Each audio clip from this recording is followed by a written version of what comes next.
Boa noite, amigos, tudo bem? Vou fazer um vídeo aqui. Muita gente pergunta como é que eu faço para ajustar a hora do Honda Civic, né? Porque você mexe no som todo e você acaba que não consegue chegar na hora ali.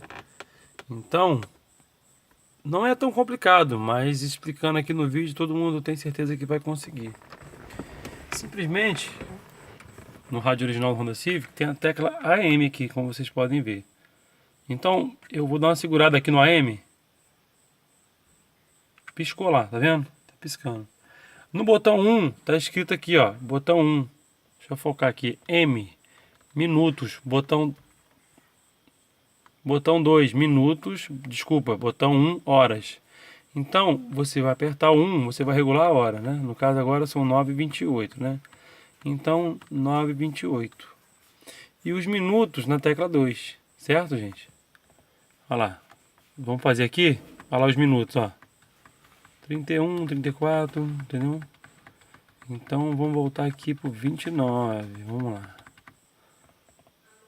Oi, 29, tá chegando no 29.